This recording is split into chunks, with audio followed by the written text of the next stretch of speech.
नमस्कार, मैं हूं आपके साथ रोहित। आप देख रहे हैं एनएमएफ न्यूज। आपका बहुत बहुत स्वागत है। और आज बात होगी अतीक अहमद के कबूलनामे की। जी हां, योगी आदित्यनाथ की सरकार ने जिस तरीके से माफिया अतीक अहमद के खिलाफ कार्रवाई की है, उसके बाद अब अतीक अहमद और उसकी गैंग पूरी तरीके से थर थर कांप रही है। इसीलिए अतीक अहमद से जब सवाल किए गए तो उसने हर एक सवाल का जवाब दिया है। हालांकि कुछ सवालों में उसकी ऐंठ फिर से नजर आई है और वो दम भरता हुआ नजर आया है। आपको बता दें कि अतीक अहमद के बेटे असद को एनकाउंटर में मार गिराया गया और यूपी एसटीएफ ने जब ये काम किया तो उसके बाद योगी सरकार ने दिल खोलकर बधाई भी दी है। और इसी के बाद से अतीक अहमद का रो रो कर बुरा हाल है और उसे कुछ भी समझ नहीं आ रहा है। इसी बीच अतीक अहमद से अब एजेंसियां पूछताछ भी कर रही हैं और लगातार अतीक अहमद से सवाल किए जा रहे हैं, जिसका जवाब वो दे रहा है। तो योगी के डर से अतीक का जो कबूलनामा है, सच्चा कबूलनामा, उसमें जो 10 सवाल उससे हुए हैं, आइए पहले सवाल की तरफ नजर दौड़ाते हैं और देखते हैं कि क्या सवाल हुआ और उसका जवाब अतीक ने क्या कुछ दिया है। अतीक से सवाल जवाब हुए हैं।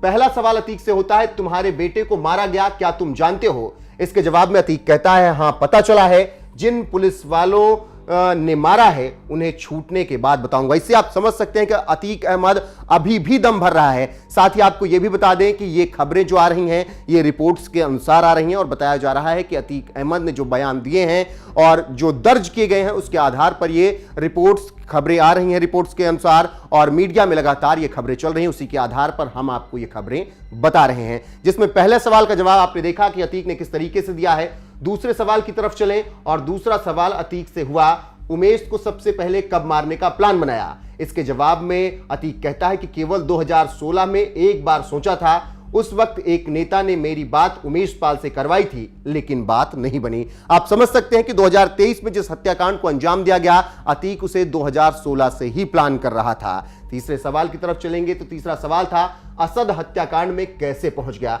आपको बता दें कि ये वही असद है जो अतीक अहमद का लड़का था और उसे एनकाउंटर में मार गिराया गया। यूपी एसटीएफ ने उसका काम तमाम कर दिया। झांसी में उसका एनकाउंटर हुआ, उसके साथ उसके एक और शूटर गुलाम का भी एनकाउंटर हुआ। ऐसे में हत्याकांड में शामिल था वो 24 फरवरी 2023 को जो उमेश पाल हत्याकांड को अंजाम दिया गया, उसमें असद लीड करता हुआ नजर आया था। उसके वीडियो वायरल हुए थे। तो ऐसे में अतीक से सवाल किया गया कि असद हत्याकांड में कैसे पहुंचा, तो इसके जवाब में माफिया अतीक कहता है कि मुझे कैसे पता, मैं तो साबरमती जेल में था, जेल में बात करने की मनाही है। तो आप समझ सकते हैं किस तरीके से अतीक अहमद ने यह बड़ी बात कही है और कहा है कि मुझे तो पता ही नहीं कि कैसे असद पहुंच गया। हालांकि यही अतीक कह रहा था कि असद शेर का बच्चा है, लेकिन अब शेर का बच्चा ढेर हो चुका है। अगले सवाल की तरफ चलें तो अगला सवाल था, गुड्डू मुस्लिम, गुलाम और तुम्हारे शूटर असद के साथ कैसे पहुंच गए? इसके जवाब में अतीक कहता है, किसी ने मुझे बताया कि असद का वीडियो आया है जिसमें असद गन लोड कर रहा है, जबकि उसे गन चलाना नहीं आता। असद कैसे इस घटना को अंजाम दे सकता है? गुड्डू मुस्लिम और गुलाम कैसे पहुंचे, ये उनका व्यक्तिगत मामला हो सकता है। गुड्डू गुलाम का झगड़ा हुआ होगा उमेश पाल से, यहां पर वो बसते हुए नजर आया और जिस तरीके से उसने कहा कि व्यक्तिगत उनका मामला रहा होगा उमेश पाल से और इसीलिए वो पहुंचा। और उसने साफ कहा असद को तो गन चलानी आती नहीं है, उसे झूठा फंसाया जा रहा है। तो आप समझ सकते हैं कि किस तरीके से अतीक अहमद बचता हुआ नजर आया इस सवाल में। अगले सवाल की तरफ चलें तो अगला सवाल था, शाइस्ता कहां पर है? आपको बता दें कि शाइस्ता अतीक अहमद की पत्नी है और जवाब में अतीक अहमद ने कहा कि मुझे नहीं पता, कई बार बोल चुका हूं कि मुझे जानकारी नहीं है। शाइस्ता परवीन इस पूरे हत्याकांड को अंजाम देने में मुख्य भूमिका निभा रही थी। खबरें आई कि उन्होंने सभी शूटर्स को आईफोन दिए थे और उनसे बातचीत करती थी और हर एक मीटिंग में वो उपलब्ध रहती थी। लेकिन जब अतीक से सवाल हुआ कि शाइस्ता कहां है तो अतीक ने साफ कहा, मुझे नहीं पता, मुझे इसकी जानकारी कैसे हो सकती है? 10 बार बता चुका हूं, यह सवाल ना किया जाए। इसके बाद सवाल होता है, क्या कुछ नेता तुम्हारी मदद करते हैं? इसके जवाब में अतीक कहता है, मैं सांसद रहा हूं, बहुत नेताओं से संबंध है, सभी से संबंध निभाता हूं मैं, सभी को मेरी जरूरत पड़ती है। तो यहां पर अतीक अहमद ने साफ कहा कि कई ऐसे नेता हैं जिनसे मेरी बातचीत होती है, उनसे अच्छे संबंध रहे हैं क्योंकि मैं सांसद रहा हूं, विधायक रहा हूं और उन्हें मेरी जरूरत भी पड़ती है। अगले सवाल की तरफ चलें तो अगला सवाल होता है अतीक से, क्या तुमने उमेश पाल को बयान बदलने के लिए दोबारा नहीं कहा? आपको कहानी बताएंगे लेकिन उससे पहले जवाब बता देते हैं। जवाब में कहा 1000 बार कम से कम उमेश पाल को संदेशा भेजा। अपना बयान बदल दो, गवाही मत दो। तो ये बयान है अतीक अहमद का कि मैंने तो 1000 बार उससे कहा, उसको संदेश भेजा कि तुम बयान मेरे खिलाफ मत दो, लेकिन वो नहीं माना। अब ये चर्चा बयान वाली कहां से आती है? दरअसल 2005 में राजूपाल हत्याकांड को अंजाम दिया जाता है। निर्वाचित विधायक रहते हैं वो, और उमेश पाल उस राजूपाल हत्याकांड के मुख्य गवाह होते हैं। 2006 में उमेश पाल को किडनैप कर लिया जाता है अतीक अहमद के गुर्गों द्वारा, और कहा जाता है कि तुम बयान नहीं दोगे और जो हम लिख कर दे रहे हैं कोर्ट में तुम वही बयान दोगे। उमेश पाल नहीं मानते हैं, वो केस लड़ते हैं, और केस जब वो लड़ते हैं तो इसके बाद अतीक अहमद की गैंग के निशाने पर आ जाते हैं, और इस दौरान अतीक अहमद से 17 साल तक इस लड़ाई को लड़ते हैं। हालांकि जब अतीक अहमद को उम्र कैद होती है तो उससे पहले उमेश पाल की हत्या कर दी जाती है 24 फरवरी 2023 को। तो इस बीच अतीक ये कहता है कि मैंने कई बार कहा कि तुम बयान मेरे खिलाफ नहीं दोगे, लेकिन उमेश पाल नहीं मानता, जिसकी वजह से उसकी हत्या करा दी जाती है। अगले सवाल की तरफ चलेंगे तो अगला सवाल होता है, तुम्हें पूरी घटना की जानकारी थी क्या? इसके जवाब में अतीक कहता है कि हाँ, मुझे किसी ने साबरमती जेल में बताया कि तुम्हारा दुश्मन मारा गया। तो अतीक अहमद को इस घटना की पूरी जानकारी थी, और जैसी खबरें आ रही थी लगातार कि अतीक अहमद को पहले से ही सब कुछ पता था, शाइस्ता परवीन से उसकी बातचीत हुआ करती थी और उसे इस पूरे हत्याकांड के बारे में पता था, और वो शायद वहीं से पूरी साजिश रच रहा था उमेश पाल की हत्या कराने की।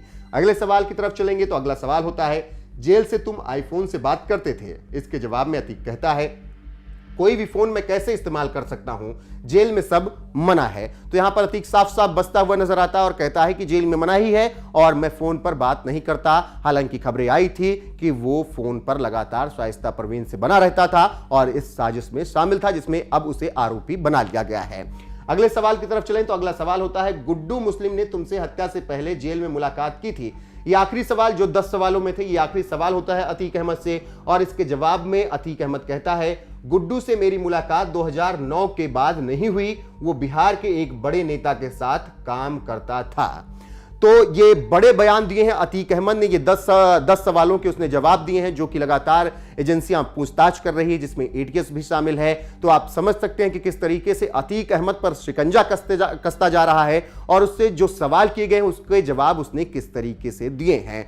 और ये जवाब बता रहे हैं कि योगी आदित्यनाथ का डर उसमें निश्चित तौर पर है, और इसने इसीलिए पूरी तरीके से कबूलनामा अब स्वीकार कर लिया है और सभी सवालों के जवाब दिए हैं। तो योगी आदित्यनाथ का डर जिस तरीके से दिख रहा है, जो हमने आपको शुरुआत में भी दिखाया था कि योगी आदित्यनाथ के डर से अतीक अहमद ने यह कबूलनामा स्वीकारा है, वो आप समझ सकते हैं किस तरीके से वो डरा और सहमा है। अब एक बार आपको लास्ट में पूरी खबर अपडेट कर देते हैं कि उमेश पाल हत्याकांड को अंजाम दिया जाता है 24 फरवरी 2023 को, और इसके बाद योगी आदित्यनाथ सदन में खड़े होकर बोलते हैं कि जिन माफियाओं और गुंडों को तत्कालीन सरकारों ने पाला पोसा, उन्हें बढ़ावा दिया, मैं उन सबको नेस्त नाबूद कर दूंगा, सबको मिट्टी में मिला दूंगा। इसके बाद लगातार यूपी पुलिस इनकाउंटर पर इनकाउंटर करती है, अतीक की गैंग का खात्मा करती है, और आखिरकार 13 अप्रैल 2023 यानी हत्याकांड के 49 दिनों बाद अतीक अहमद के बेटे असद को इनकाउंटर में मार गिराया जाता है। और इसी के साथ योगी आदित्यनाथ के वो बयान भी सच साबित होते हैं,